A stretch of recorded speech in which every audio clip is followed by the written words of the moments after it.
राहुल हमेशा से एक स्केप्टिक था। उसे कभी भूतों या आत्माओं पर विश्वास नहीं था।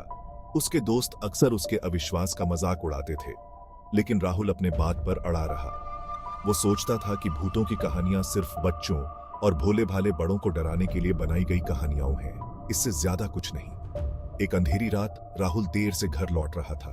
वो अपनी कंपनी की पार्टी में था। सड़कें सुनसान थीं और स्ट्रीट लाइट भूतिया साए बना रही थी, लेकिन राहुल डरा नहीं था। वो कभी नहीं डरता था। वो गुनगुनाता हुआ अपनी बाइक चला रहा था। उस रात अजीब सी खामोशी थी। न कुत्ते भौंक रहे थे, न दूर से ट्रैफिक की आवाज आ रही थी। बस राहुल की बाइक के इंजन की आवाज और हवा की सनसनाहट। राहुल ने खामोशी पर ध्यान नहीं दिया। वो काम के बारे में सोच रहा था। अचानक राहुल की बाइक अटक गई। खांसने और घरघराहट की आवाज आई, फिर वो पूरी तरह से बंद हो गई। राहुल बुदबुदाया। उसने बाइक को फिर से स्टार्ट करने की कोशिश की। एक बार, दो बार, तीन बार, कोई फायदा नहीं हुआ। इंजन खामोश रहा। राहुल ने निराशा में सांस ली। उसे अब पैदल चलना होगा। राहुल अपनी बाइक को धक्का देने लगा। सड़क अब और लंबी और अंधेरी और डरावनी लग रही थी, लेकिन राहुल डरा नहीं था, बस परेशान था। वो अविश्वसनीय मैकेनिक के बारे में बुदबुदा रहा था और खुद से जल्द ही एक नई बाइक खरीदने का वादा कर रहा था। जैसे ही वो चला, राहुल ने अपने पीछे पदचाप सुने, पहले धीमे, फिर तेज और करीब। राहुल मुड़ा। उसने एक आदमी को आते हुए देखा। भगवा वस्त्र पहने एक बूढ़ा व्यक्ति, एक साधु। साधु की आंखें अंधेरे में चमक रही थीं। नमस्ते युवक, साधु ने कहा। उसकी आवाज गहरी, गुंजयमान थी। वो शांत रात में गूंजती हुई प्रतीत हो रही थी। राहुल ने विनम्रता से सिर हिलाया। उसका बात करने का मन नहीं था, लेकिन साधु ने ध्यान नहीं दिया या परवाह नहीं की। तुम्हें इतनी रात को क्या काम है? साधु ने पूछा। राहुल ने अपनी बाइक के बारे में बताया। साधु ने सुना, फिर वो मुस्कुराया। ये एक अजीब सी मुस्कान थी, जानकार, शरारती सी। हो सकता है कि ये कोई दुर्घटना ना हो, साधु ने कहा। शायद तुम्हें यहां होना तय था, आज रात, इस समय, किसी वजह से। राहुल ने भौहें चढ़ाईं। वो भाग्य या संयोग में विश्वास नहीं करता था, लेकिन साधु की बातों ने उसे परेशान कर दिया था। आपका क्या मतलब है? राहुल ने पूछा। साधु की मुस्कान चौड़ी हो गई। मेरे साथ चलो, उसने कहा। मैं तुम्हें कुछ दिखाता हूं, कुछ ऐसा जो तुम्हारी जिंदगी बदल देगा। अंत में उसने सिर हिलाया। ठीक है, उसने कहा। साधु मुस्कुराया। वो चलने लगा। राहुल ने अपनी बाइक पीछे छोड़ते हुए उसका पीछा किया। ये एक श्मशान घाट था। अंधेरे में चिताएं सुलग रही थीं। हम यहां हैं, उसने कहा। अब तुम सच्चाई देखोगे। श्मशान घाट ऐसा था जैसा राहुल ने पहले कभी नहीं देखा था। बुझती आग की टिमटिमाती रोशनी में साए नाच रहे थे। हवा भारी, दमनकारी थी। ऐसा लग रहा था जैसे वो राहुल पर दबाव बना रही हो, जिससे उसे सांस लेना, सोचना मुश्किल हो रहा हो। अजीब आवाजें हवा में तैर रही थीं। फुसफुसाहट, कराहत, धीमी चीखें। राहुल ने खुद से कहा कि ये सिर्फ हवा है, लेकिन उसे अंदर ही अंदर पता था कि ऐसा नहीं है। यहां कुछ अलग था, कुछ गड़बड़ थी। वो इसे अपनी हड्डियों में महसूस कर सकता था। साधु चिताओं के बीच घूम रहा था। उसकी हरकतें सुंदर, लगभग नृत्य जैसी थीं। वो मौत की इस जगह पर घर जैसा महसूस कर रहा था। राहुल अनिच्छा से पीछा करता रहा। उसके पैर भारी लग रहे थे, मानो वे शीशे के बने हों। हर कदम एक संघर्ष था। अचानक राहुल ने कुछ देखा। हलचल की एक झलक उसकी आंख के कोने से। वो जल्दी से मुड़ा, लेकिन वहां कुछ भी नहीं था, बस धुआं और साए। राहुल का दिल तेजी से धड़क रहा था। उसके माथे पर पसीना आ गया। जिंदगी में पहली बार उसने असली डर महसूस किया। सेक्शन 5 दी साधुस रिचुअल। साधु एक नई बनी चिता के पास रुका। वो राहुल की ओर मुड़ा। ध्यान से देखो, उसने कहा। फिर वो मंत्र पढ़ने लगा। शब्द अजीब थे, प्राचीन। राहुल उन्हें समझ नहीं पाया, लेकिन उन्होंने उसकी रीढ़ की हड्डी को ठंडा कर दिया। जैसे ही साधु ने मंत्र पढ़ा, उनके आसपास की हवा बदल गई। ये ठंडी हो गई, घनी। राहुल अपनी सांसों को अपने सामने धुंधलाते हुए देख सकता था। चिताओं से निकलने वाला धुआं घूमने लगा, आकार लेने लगा। राहुल ने पलकें झपकाईं, अपनी आंखें मली, लेकिन आकृतियां बनी रहीं। साधु की आवाज ऊंची होती गई और तीव्र। धुएं में आकृतियां साफ होती गईं। राहुल अब चेहरे बना सकता था, हाथ, शरीर, वे पारदर्शी थे, भूतिया, लेकिन निर्विवाद रूप से वहां थे। राहुल भागना चाहता था, लेकिन वो हिल नहीं सकता था। वो उस जगह पर जड़ गया था। साधु का मंत्र चरम पर पहुंच गया। धुएं में आकृतियां जम गईं। वे अब केवल आकृतियां नहीं थीं, वे लोग थे, आत्माएं, भूत। राहुल का दिमाग घूम गया। ऐसा नहीं हो सकता था, यह संभव नहीं था, लेकिन उसकी आंखें उसे कुछ और ही बता रही थी। असंभव हकीकत बन गया था। Section 6, manifestation on of spirits. आत्माएं उनके चारों ओर तैर रही थीं। कुछ शांत दिख रही थीं, तो कुछ गुस्से में, कुछ भ्रमित लग रही थीं, जैसे उन्हें पता ही न हो कि वे कहां हैं या वे यहां क्यों हैं। राहुल भयानक आकर्षण में देखता रहा। अकाट्य सबूतों के सामने उसका संशयवाद चूर चूर हो गया। एक आत्मा राहुल के पास पहुंची।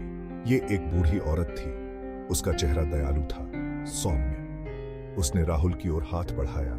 राहुल पीछे हट गया, लेकिन उसका स्पर्श हल्का था, ठंडा, हवा के झोंके जैसा। वो उस पर मुस्कुराई, फिर गायब हो गई। एक और आत्मा प्रकट हुई, एक जवान आदमी। उसकी आंखें दुहक से भरी थीं। उसने बोलने की कोशिश की, लेकिन कोई आवाज नहीं आई। राहुल समझने के लिए तनावग्रस्त हो गया, लेकिन इससे पहले कि वो कुछ समझ पाता, आत्मा गायब हो गई। उसकी जगह दूसरी आत्मा ने ले ली। मृतकों की एक अंतहीन परेड। साधु राहुल को देखता रहा। उसकी आंखें खुशी से चमक रही थीं, और कुछ और, गर्व, संतोष। राहुल बता नहीं सका। वो बहुत अभिभूत था, बहुत हैरान। उसकी दुनिया उलट पुलट हो गई थी। उसका हर विश्वास चुनौतीपूर्ण था, नष्ट। सेक्शन 7, ए टेरिफाइंग एक्सपीरियंस। जैसे जैसे रात आगे बढ़ती गई, आत्माएं और अधिक सक्रिय होती गई और आक्रामक। वे राहुल के चारों ओर घूमती रहीं। उसे छूना, उसके कपड़े खींचना। उनके चेहरे गुस्से, दर्द, हताशा से विकृत हो गए। राहुल ने पीछे हटने की कोशिश की, लेकिन कहीं जाना नहीं था। एक आत्मा, एक मुड़ा हुआ चेहरा वाला आदमी राहुल पर झपटा। उसके हाथ बर्फ की तरह ठंडे राहुल के गले में लिपट गए। राहुल हवा के लिए हाँफने लगा। उसने आत्मा के हाथों पर पंजे मारे, लेकिन उसकी उंगलियां आर पार निकल गईं। आत्मा की पकड़ मजबूत होती गई। जैसे ही राहुल ने सोचा कि वो बेहोश हो जाएगा, साधु ने हस्तक्षेप किया। उसने एक शब्द बोला, तेज और आज्ञाकारी। आत्मा ने राहुल को छोड़ दिया और गायब हो गई। राहुल अपने घुटनों पर गिर पड़ा, हाँफने लगा और कांपने लगा। साधु उसके ऊपर खड़ा था। उसका चेहरा भावहीन था। अब विश्वास हुआ। साधु ने पूछा। राहुल ने सिर हिलाया। वो बोल नहीं सकता था, सोच नहीं सकता था। वो बस इतना जानता था कि सब कुछ बदल गया था। दुनिया वैसी नहीं थी जैसी उसने सोची थी, और वो फिर कभी पहले जैसा नहीं रहेगा। सेक्शन 8, दी स्केप्टिक्स ट्रांसफॉर्मेशन। जैसे ही भोर हुई, आत्माएं फीकी पड़ने लगी। हवा साफ हो गई। राहुल जमीन पर बैठा था। उसका दिमाग दौड़ रहा था। साधु उसके पास बैठा था, प्रतीक्षा कर रहा था। अंत में राहुल बोला। उसकी आवाज कर्कश और कांप रही थी। कैसे? उसने पूछा। साधु मुस्कुराया, वही जानकार मुस्कान। दुनिया रहस्यों से भरी है, उसने कहा। आपने आज रात सच्चाई देखी है। आप इसके साथ क्या करते हैं, यह आप पर निर्भर है। राहुल ने धीरे से सिर हिलाया। उसने अलग महसूस किया, बदला हुआ। अब जाने का समय हो गया है, साधु ने कहा। राहुल अपने पैरों पर खड़ा हो गया। जैसे ही वे वापस चले, राहुल को पता था कि उसका जीवन कभी भी पहले जैसा नहीं रहेगा। Section 9, N unexpected awakening. Rahul ने पलकें झपकाईं। सूरज की रोशनी उसकी आंखों में समा गई। वो उठा, भ्रमित। वो जमीन पर लेटा हुआ था, श्मशान घाट में। लेकिन साधु कहीं दिखाई नहीं दे रहा था। क्या यह सब एक सपना था, एक मतिभ्रम? राहुल को यकीन नहीं था। वो खड़ा हो गया। उसका शरीर दर्द कर रहा था। उसके कपड़े गंदे थे, राख से सने हुए थे। तो यह सपना नहीं था, कम से कम पूरी तरह से तो नहीं। लेकिन साधु कहां था, और उसने पूरी रात यहां कैसे बिताई? राहुल का दिमाग सवालों से घूम रहा था। जैसे ही वो श्मशान घाट से बाहर निकला, राहुल ने कुछ देखा। दुनिया अलग दिख रही थी, अलग महसूस हो रही थी। रंग ज्यादा चमकीले लग रहे थे, आवाजें ज्यादा साफ। वो अपने पैरों के नीचे पृथ्वी की ऊर्जा को महसूस कर सकता था।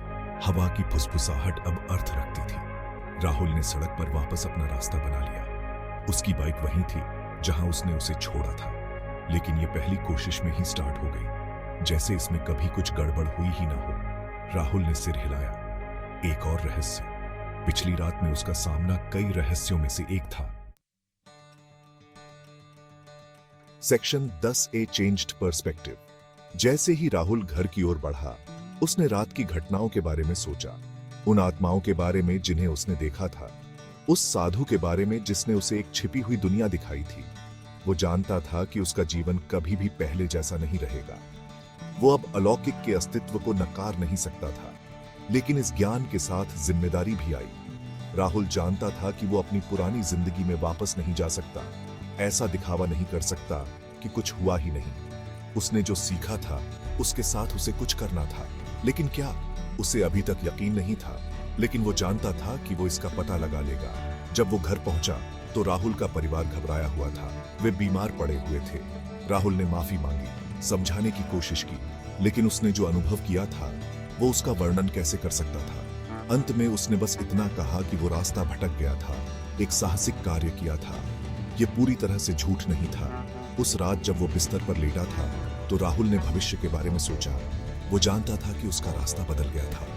वो और ज्ञान और अनुभव की तलाश करेगा। वो इस नई दुनिया को समझना सीखेगा जिसकी उसने एक झलक देखी थी, और शायद एक दिन वो साधु की तरह बन जाएगा, एक मार्गदर्शक, दूसरों को उस सच्चाई को देखने में मदद करना जो दुनिया के सायों में छिपी हुई है।